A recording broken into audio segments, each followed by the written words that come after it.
제 체형이 응원단장하기엔 전혀 맞지 않는데요.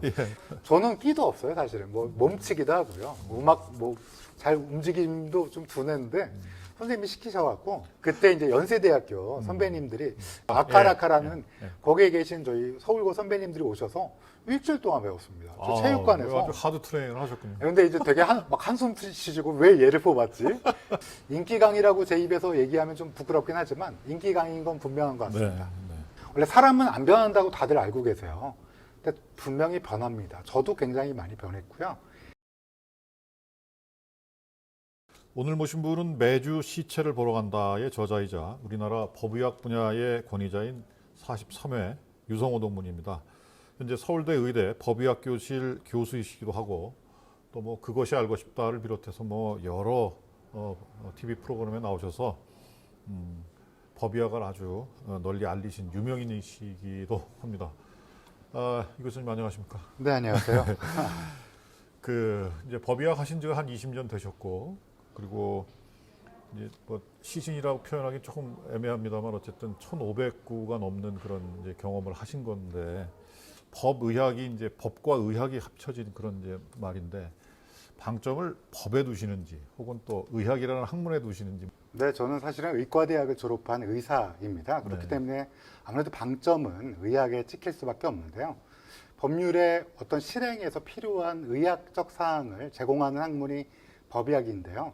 그런 상황에서 보면 저는 의사지만 법률에도 조금은 관심을 갖고 어떤 사항에 적용될지 좀 아무래도 좀 공부를 하게 되는, 그럼에도 불구하고 본질적으로는 의사죠. 그래서 이제 서울대 의대를 가셨는데 어디 인터뷰를 하신 거 보니까 뭐 드라마에서 영향을 받으셨다 이렇게 인터뷰를 한 내용을 본 것 같기도 한데 의대를 뭐 진학하시게 된 동기가 뭐 부여된 어떤 동기가 있었을까요? 사실 의대를 들어간 거는 뭐 저희 43회니까 1980년대 후반, 90년대 초반에는 아마 많은 학생들이 공부를 잘하면 공대나 의대, 뭐 물리학과 이렇게 생각을 했던 그런 걸 좀 따라간 것도 있고요.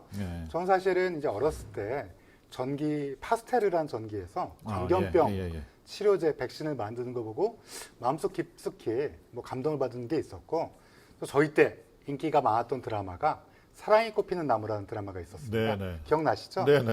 최재성 뭐 이렇게 나왔던. 근데 그 드라마에서 의대생이 그렇게 멋지게 나오더라고요. 뭐 산에 올라가서 영어시를 외우고 예쁜 여학생들도 만나고 그런 걸 보고 그때는 제가 이제 사춘기 학생이니까 나도 의대 가면 혹시 저렇게 멋지게 살 수 있지 않을까 그런 면도 분명히 있었습니다. 보통 이제 의대를 가면 뭐 이제 사실 좋은 과를 선택을 하지 않겠습니까? 법의학 선택하신 거는 사실은 이 가난한 길로 이제 들어신 거 아니겠어요? 그러면 누가 영향을 주셨거나 아니면 뭐 특별한 동기가 있었거나 뭐 그런 분이 계신 건가요? 제가 20대 때 선택을 했기 때문에 아마 이게 뭐 재지는 않았습니다. 그때는 아마 20대는 누구나 자신이 뭐 피가 끓어오르고 내가 뭔가 도움을 주는 일을 해야겠다라는 생각을 했기 때문에 했지, 아마 나이를 좀 먹고 선택했으면 어쩌면 솔직하게 말씀드리면 여러 가지를 고려하지 않았을까라는 생각도 가끔은 합니다.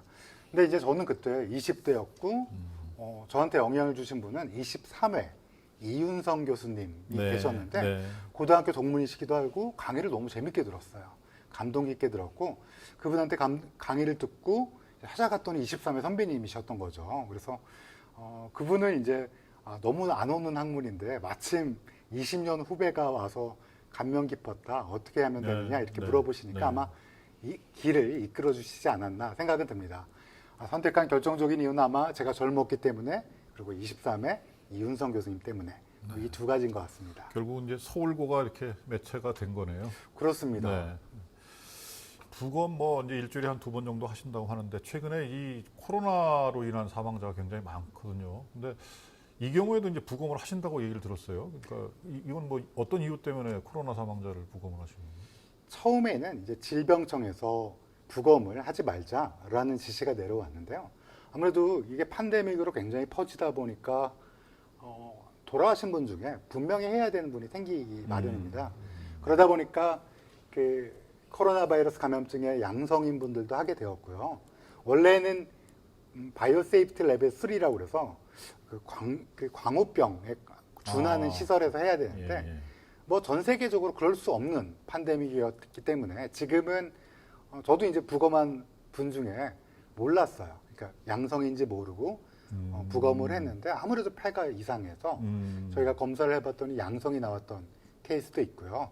지금은 아예 이제 질병청에서 이 보통의 그 부검실에서 부검을 할 수 있도록 지시가 이제 허가가 내려오긴 했는데요.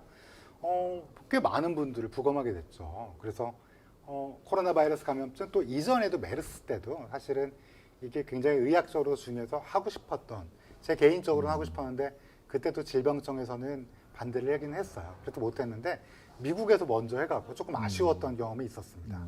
근데 이번에는 좀 하게 돼서 도움이 되기 됐죠. 이게 이제 감염병 극복에도 조금 도움이 될 수 있는 그런 상황이 되는군요. 그러니까 부검을 하게 되면. 그렇습니다. 네. 그 아무래도 이게 의학적으로 분명히 중요한 역할을 할 수밖에 없어요. 왜냐하면 그렇군요. 네. 이런 어떻게 이게 뭐 장기에 영향을 끼치는지 또 어떤 의학적으로 어떻게 활용될지 이런 것들이 필요하기 때문에 부검은 감염증에서도 필요합니다.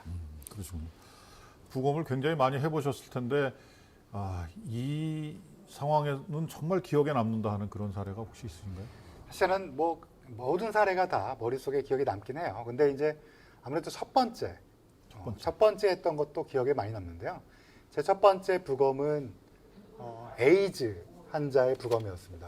그러니까 에이즈로 사망하신 분들은 다 알잖아요. 왜 사망했는지. 근데 그때 왜 했냐면 에이즈가 실제로 인체에 어떤 영향을 끼치는지 그런 것들이 중요하게 나중에 활용될 수 있다.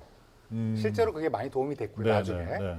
그때는 에이즈에 대한 공포심이 지금은 뭐 에이즈는 고혈압증이나 당뇨병처럼 이제 조절 가능한 질환으로 돼 있는데요. 그렇죠. 그때는 뭐 가까이 가기만 해도 걸리는 병 그럼요. 이렇게 굉장히 네. 무서워했기 때문에 네. 그 에이즈 환자를 부검할 때 준비를 맡겼던 분들이 아무래도 기사님들 병원에 계신 기사님들인데 기사님들이 온 벽에 그 비닐로 완전히 둘러놓고 또 이 장갑도 3-4개를 끼고 할 그렇죠. 정도로 그랬던 기억이 많이 남아요. 저도 그때 막 공포, 그 에이즈라는 거에 걸리면 감염이 되면 무조건 죽는다. 그리고 막 혈액이나 이런 게 나의 안에 침투가 되면 뭐 이건 뭐 큰일 난다 이렇게 인식을 하고 있었으니까 이제 그걸 부검을 하는 상황이면 뭐 온통 다 그런 상황이니까. 근데 저는 이제 그런 안 걸릴 거라 생각했어요. 왜냐하면 이제 논문을 보고 이게 RNA 바이러스, 지금 메르스나 아니면 지금 코로나 바이러스 감염처럼 RNA 바이러스는 사실은 냉장고에 시신이 보관되면 사멸한다는 제가 논문을 있었기 때문에 두렵지는 않았죠. 한 가지 재밌는, 뭐 재밌다기보다는 에피소드를 말씀드리면 그때 이제 제가 메인 부검을 하고 저를 도와주는 걸로 제 친구가 같은 레지던트가 이제 지원을 했습니다. 네. 그래서 둘이서 부검을 하는데 그 친구가 결혼한 지 1달밖에 안 되었던 친구인데 근데 그 친구가 그만 찔렸어요. 갈비뼈에. 그래서 살짝 피가 난 거예요. 그러니까 네. 완전히 패닉에 빠졌죠. 네. 그래서 더더구나 결혼까지 한 지 얼마 안 맞습니다. 됐는데. 1달밖에 안 됐는데. 네. 그래서 그 친구가 그 뭐 이제 처치를 받고 집에 들어와서 아내에게 우울하게 나 찔렸다 그랬더니 아내가 내 옆으로 오지 말라고 했다. 진짜인지 아닌지 모르겠는데 다만 이제 우울했다. 물론 이제 나중에 전혀 이게 문제가 없는데 그래서 그랬던 기억이 지금도 납니다. 네. 일주일에 이제 2번 정도 부검실에 들어가실 텐데 이게 사실은 익숙해지기는 어려운 일 아니겠습니까? 이게 뭐 그래도 매일 시신을 대하는 것 자체가 굉장한 스트레스가 될 수도 있고 그런데 이제 들어가실 때는 어떤 감정으로 들어가시는지 그리고 또 그 일에 대한 스트레스가 뭐 적지는 않을 것 같은데 사실 처음에는 스트레스를 많이 받았습니다. 그런데 이게 오래된 경험이 되다 보니까 이 스트레스, 내 개인적 스트레스를 받다 보면 숨겨진 뭔가 좀 더 알아내야 될 지식들 또는 알아내야 될 어떤 그분들이 전하고 싶은 말들이 못 찾을 수도 있잖아요. 그렇죠. 그러다 보니까 저를 굉장히 컨트롤하려고 노력하다 보니까 사실은 스트레스는 많지 않습니다. 네. 다만 끔찍한 사건을 만나게 되면 인간이 악해질 수도 있구나 이렇게까지 뭐 이런 인간에 대한 회의감 이런 거는 아주 가끔씩 생각이 들긴 해요. 또 한 가지는 제가 만약에 스트레스에 받게 되면 유가족에게 설명을 하게 되는데요. 그 유가족분들도 좀 더 객관적이고 좀 진실된 걸 원하세요. 그러니까 뭔가 공감도 필요하지만 이게 내 아버지가 내 아내가 어떤 걸로 사망했는지를 객관적으로 듣고 싶어 한다는 그런 걸 알고 있기 때문에 조금은 냉철하게 하려고 생각합니다. 다만 들어갈 때는 저와 같았던 인간, 제가 신분증을 항상 확인하고 들어가거든요. 그 신분증에는 그분이 가장 멋졌을 때 그리고 가장 좀 잘 보이려고 찍었던 사진이 그렇죠. 우리 보통 있잖아요. 그렇죠. 그러니까 지금 제 앞에 놓여있던 그 시신이 많이 부패가 되더라도 많이 훼손이 되더라도 이 신분증에 있던 분이 바로 이분이었기 때문에 이거를 간직하고 들어가서 조금 더 존엄적으로 마지막까지 꼼꼼하게 해드리려고 생각하고 들어가게 됩니다. 아, 이게 참 어떻게 보면 시신하고 이렇게 대화를 나누는 거고 거기에 담겨 있는 정보나 이 사람의 뭔가를 참 알아낸다고 하는 작업이 상당히 중요하지만 참 어떻게 보면 안타깝기도 하고 여러 가지 상황이 좀 복잡하게 얽혀 있는 그런 작업 같다는 생각이 듭니다. 책을 좋아하셔가지고 뭐 한 번에 책값이 뭐 100만 원씩 지출이 되기도 하고 뭐 이러신다고 그러는데 거기에 뭐 만화도 많이 포함이 돼 있다고. 그리고 취미 생활이 아주 다양하신 것 같고 만화를 좋아하시나 보죠? 좀 제가 어렸을 때부터 만화책을 좋아해서요. 책을 살 때 만화책을 꼭 끼워서 사는 편입니다. 최근에도 이제 그 아르미안의 네 딸들이라고 잘 네. 모르실 거예요. 아마 순정 만화인데요. 네. 제가 이제 순정 만화. 예, 어렸을 때 재밌게 읽어서요. 네. 거기에 애장판이 있는 걸로 알고 있어서 아. 그게 20만 원대더라고요. 아이고 네, 뭐 만화 TMI이긴 한데 네. 그래서 이제 만화책 그런 것도 사고요. 또 동시대에 또 좋은 책이 있다라고 소개받고 또 신문이나 방송에서 소개한 책들도 사고요. 네. 또 고전 책도 제가 안 읽은 책이 있으면 좀 사기도 합니다. 그래서 많이 살 때는 뭐 100만 원치 살 때도 있고요. 근데 제가 책 욕심은 있는데 독서가 다 하는 건 아닙니다, 사실. 그래서 이제 책을 사놓고 발췌독도 하고요. 또 필요한 부분만 따로 읽기도 하고.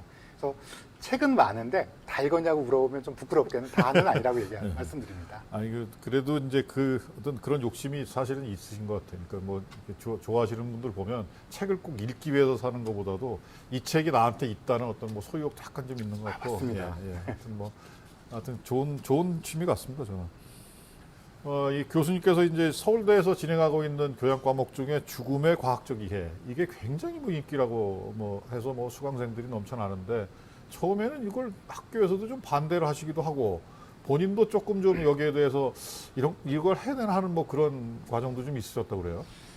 제가 사실은 그 수업을 만들었는데요. 관악 캠퍼스의 기초교양원에서 수업을 교양 수업을 의과대학 교수가 좀 만들어 달라는 요청이 왔어요. 법의학이라는 학문이 사회참여적 학문이다 보니까 학생들도 재밌을 것 같다. 그래서 제가 만들긴 만들었는데 사실은 학생들이 좋아할까? 왜냐하면 죽음 얘기를 하는 걸 그 누가 좋아하겠습니까?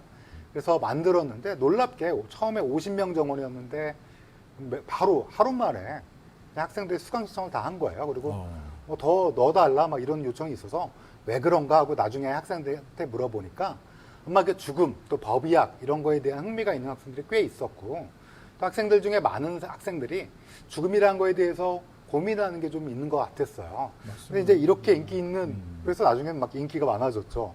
근데 이제 이렇게 인기가 많은 수업을 처음에는 기초교양원에서 굉장히 반대했습니다. 그러니까 처음에 요청을 해서 죽음의 의학적 이해라는 걸로 딱 보냈는데 죽음이 들어가니까 학생들에게 그렇죠. 예. 죽음 강의는 옳지 않다라고 생각하신 것 같아요. 근데 사실은 선진국 같은 경우는 죽음 같은 경우를 초등학생부터 조금 그 개념을 약간 서서히 그리고 우리가 꼭 알아야 되는 걸로 인생 방향을 위해서 가르친다라는 걸 제가 이제 막 모아서 기초교양원에 설득을 했고 그러면서 이제 이름을 죽음의 과학적 이해로 바꾸기도 했고요. 처음에 반대했는데 지금은 기초교양원에서 많이들 좋아해 주시고 또 많은 분들이 성원해 주셔서 인기 강의라고 제 입에서 얘기하면 좀 부끄럽긴 하지만 인기 강의인 건 분명한 것 같습니다. 네.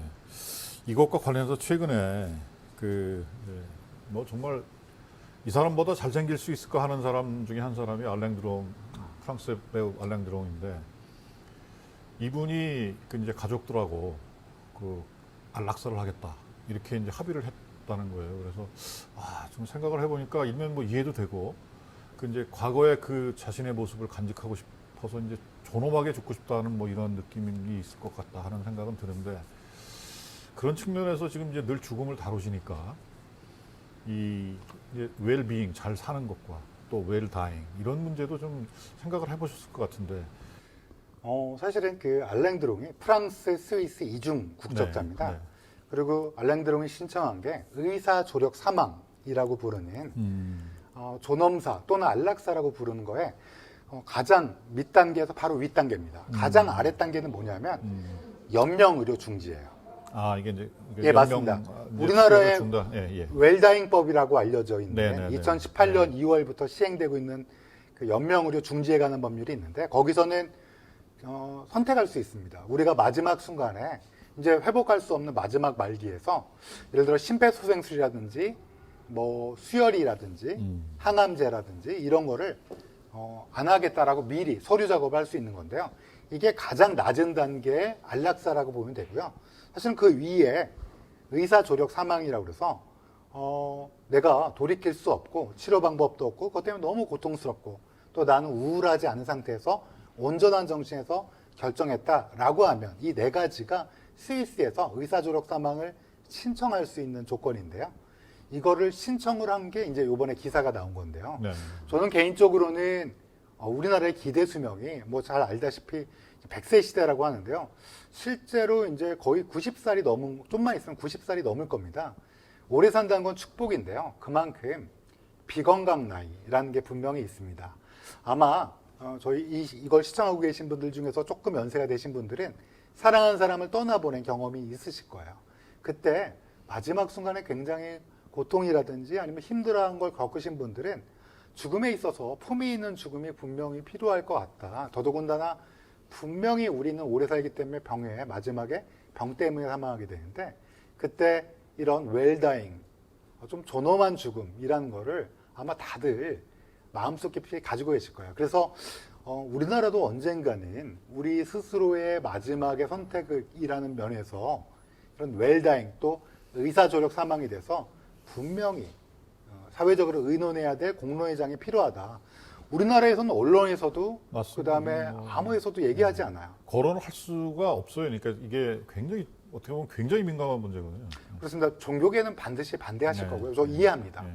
근데 이건 한 번쯤은 토론을 하고 공론화시켜야 돼. 저는 개인적으로는 이런 논의회장이 필요하다. 왜냐하면 제가 많은 죽음을 목격하고 또 감정을 하다 보니까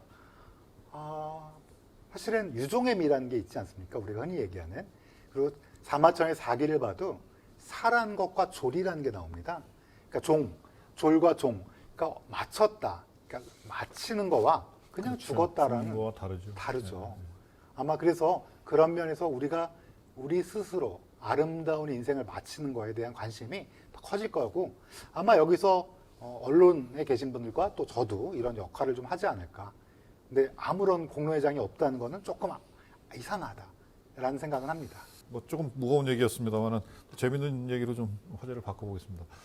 서울고 다니시면서 이제 공부를 잘하셨으니까 서울의대를 가셨겠죠. 뭐 그러셨을 텐데 저기 공부 잘하시는 분이 보통 응원단장 잘 안 하거든요. 근데 그때 뭐 응원단장도 하시고 뭐 그러셨다고. 지금 봐서는 가능했을까 하는 생각도 조금 들긴 하는데. 제 체형이 응원단장하기엔 전혀 맞지 않는데요. 예.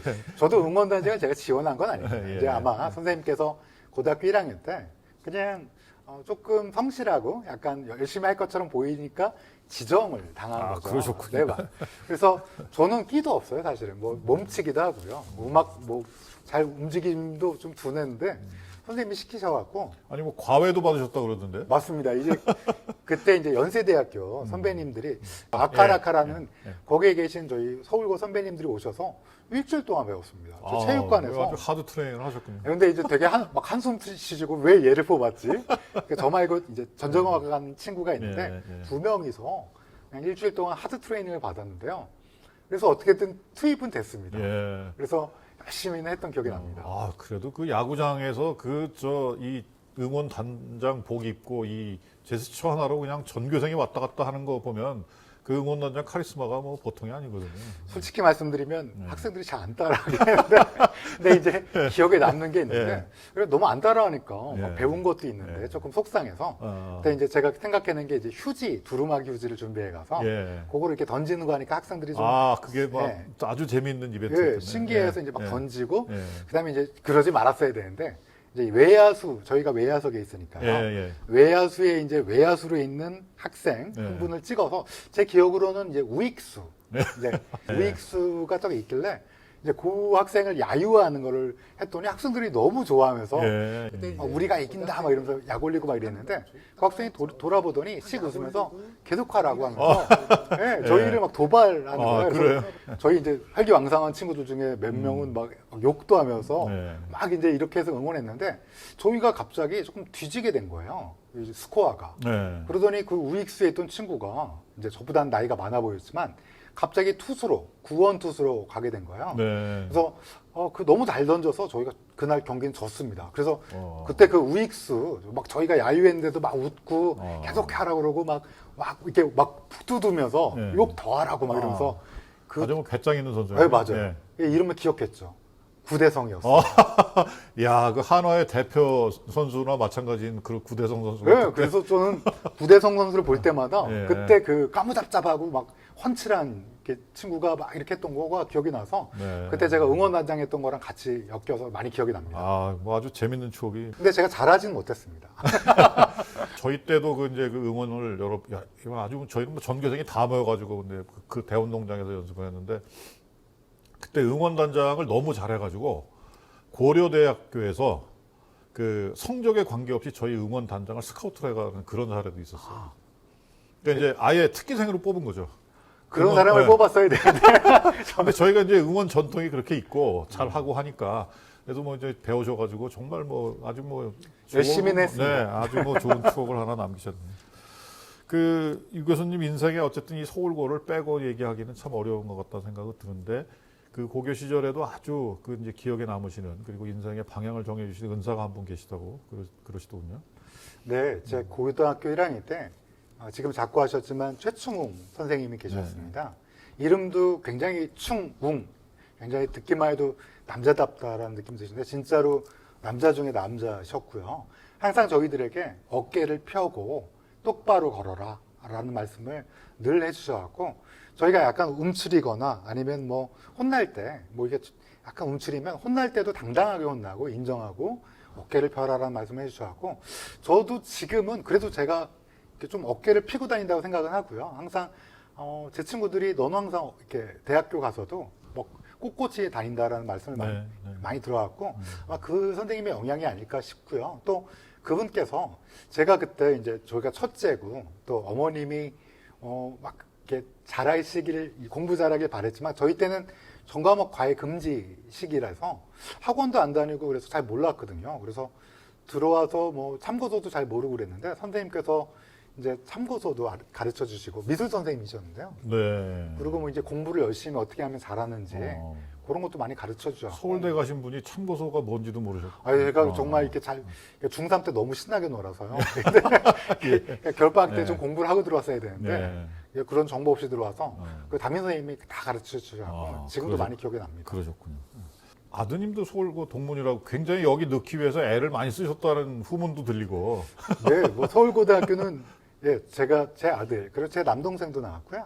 제 아들도 여기를 넣으려고 사실은 근데 넣으려고 넣을 수 있는 고등학교는 아닙니다. 왜냐하면 지원제이기 때문에. 근데 아주 운이 좋게 저희 아이가 한 20대 1 정도의 경쟁률을 뚫고 고등학교 입학하게 돼서 뭐, 굉장히 기뻤습니다. 네. 여기가 우리가 촬영하는 곳이 이제 이 도서관인데 인왕관. 후배들이 아까 뭐 보니까 뭐 우리 저 유 교수님 오셨다고 뭐 사인도 요청하고 뭐 정말 아주 자랑스러운 동문이십니다. 그런데 이 서울고 후배들 뭐 아까 보니까 정말 예쁘고 귀엽던데 해주고 싶은 말씀 혹시 있으시면 한마디 해주시죠.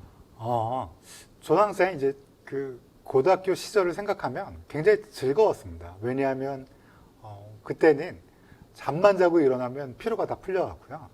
전날 도서관에서 공부하고 또 밤에 몰래 선생님 몰래 나가서 농구도 하고 또 들어와서 공부도 하고 뭐 뭘 해도 다음날 회복됐을 정도로 왕성한 체력이 있어서 아마 고등학교 시절이야말로 가장 뭐라 그럴까요?